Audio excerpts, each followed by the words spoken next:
Obviously, last year, everybody was getting really excited about Bruno Fernandes and Paul Pogba, but you've gone for Donny van de Beek here, one of the few positives from last weekend with a goal on his debut. Are you suggesting he's going to push Pogba out this season?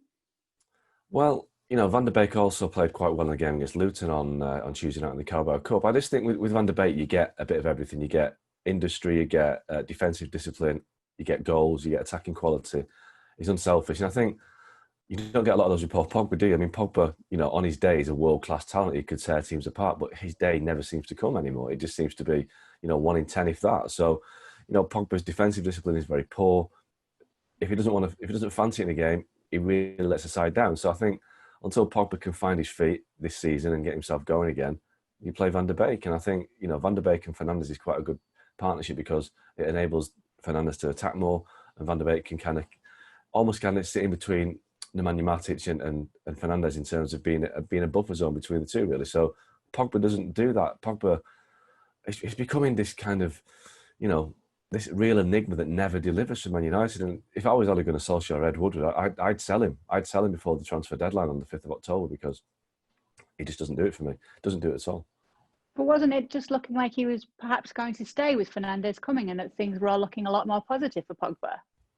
Yeah, but I think the reasons that he was going to stay were the wrong reasons, really, because, the pandemic's happened and a lot of clubs haven't got any money. Real Madrid can't afford him now. Juventus can't afford him now. So really, United are stuck with Paul Pogba if they wanted to sell him. And he's stuck with Man United even if he wanted to go. But, we've seen in the past that clubs can be quite creative in terms of getting rid of players. Look at Liverpool when they sold Felipe Coutinho to Barcelona maybe 2 years ago.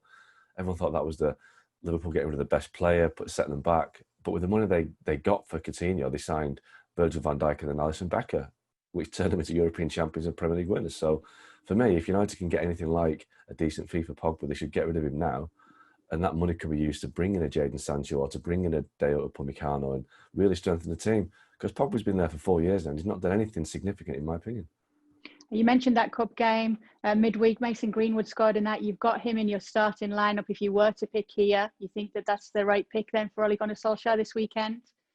Yeah, I just think you've got to play to your strengths. And right now, United's strengths are in their attacking position. So, and it wasn't that long ago that United went to Brighton after Project Restart began, and I think Greenwood scored a fantastic goal that night. So he knows all about playing at Brighton. He's already got a goal against him, a spectacular goal. I think Fernandes scored as well that night. So United beat Brighton that night with a real attacking display. So use that same formula again. Play your attacking players, play your best attacking players, and you've got a chance.